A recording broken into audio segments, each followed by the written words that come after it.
Hoy, bruha! Anong pinagsasasabi mo kay Mamita, ha? Huwag kang lalapit! Huwag kang lalapit! Kaupo ng kadiliman! Kung sino ka mang nasa katawan niyan! Lubayan mo! Lubayan mo! Hoy, ano ba? Nababasa ako!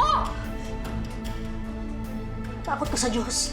Matakot ka sa Diyos! Palayain mong babaeng yan! Walang epekto yan sa akin.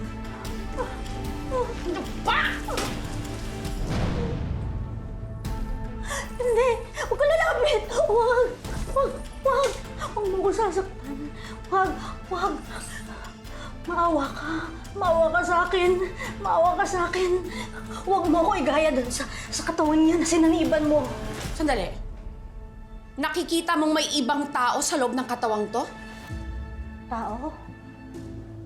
Tao ka ba talaga? Hindi.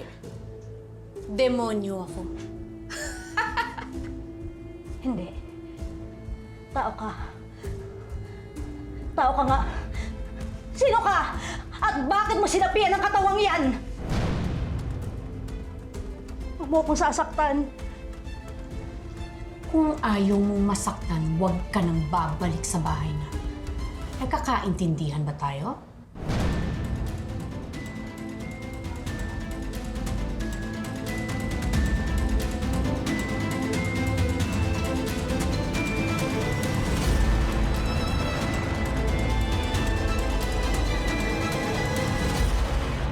Bakit? Nag-uusap ba kayo ni Lucy?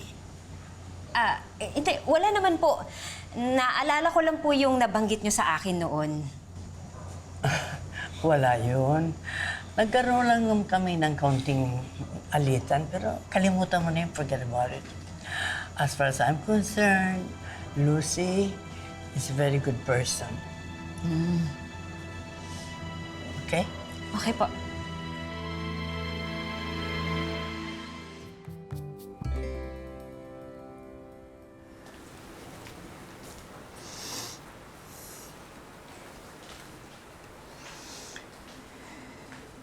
Mamita,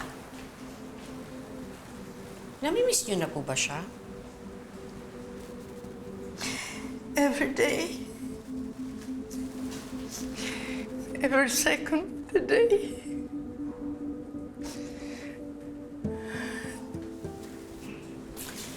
Alam niyo, Mamita, nami-miss ko rin po si Vince.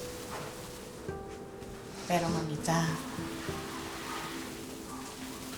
hindi spirit guide ang solusyon para magkaroon tayo ng closure sa pagkamatay ni Vince. Fake yun, Mamita. Lolokohin ka lang, no?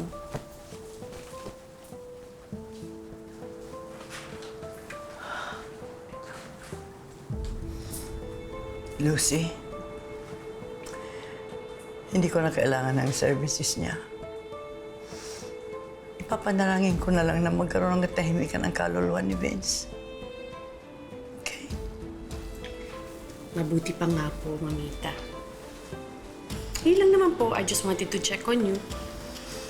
Naghihintay na po sa akin si Cheska.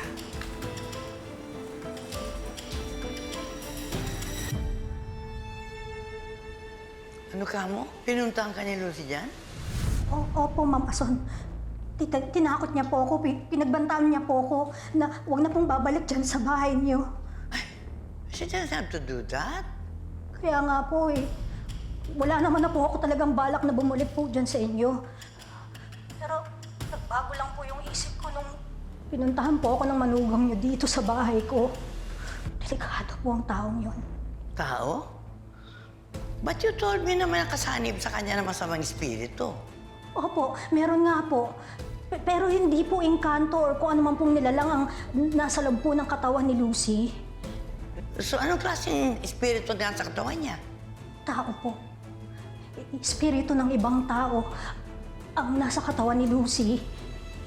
Kitang-kita ko po, ma'am. Ibang babae po ang nasa loob ng katawan niya. Oh my God.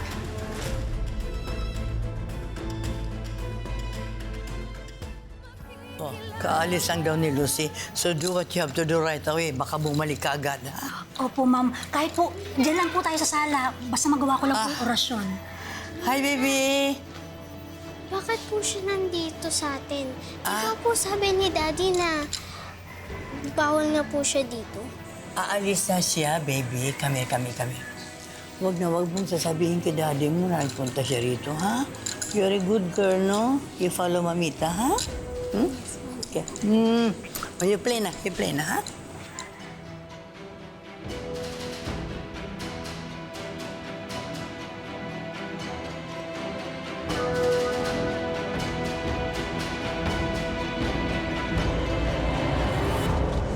Mabuti naman at niyaya mo akong magpa-parlor.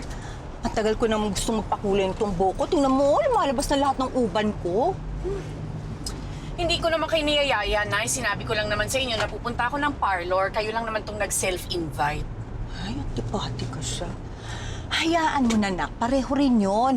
Ang importante, nagbabanding tayo ngayon, di ba?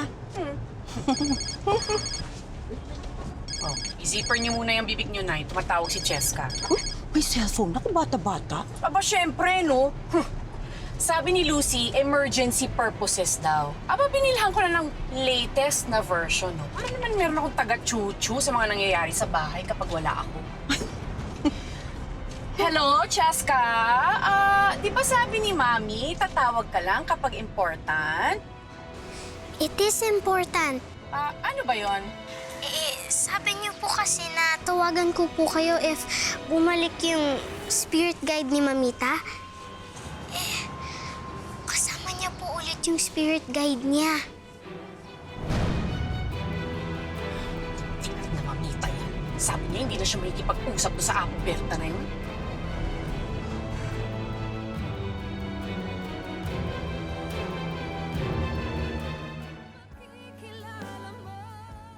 May nakita ka ba sa bahay ni Darius? Balot na balot ng dark energy ang buong bahay mula dun sa nagposes sa manugang niyo. May alam ka ba kung sinang kaluluwang sumapi sa kanya? Pabiling! Ano yung mga dala-dala mo? Ay, naglinis po kasi ako sa kwarto ni Sir Vince eh. Oh. Nakita ko po itong mga gamit ni Ma'am Para, tsaka ito po.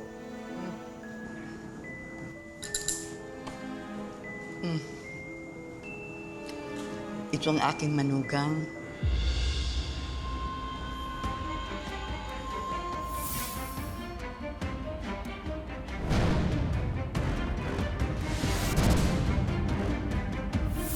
Siya. Sino siya? Siya. Itong babaeng ito. Siya ang nagpuposes sa katawan ng manugang niyo.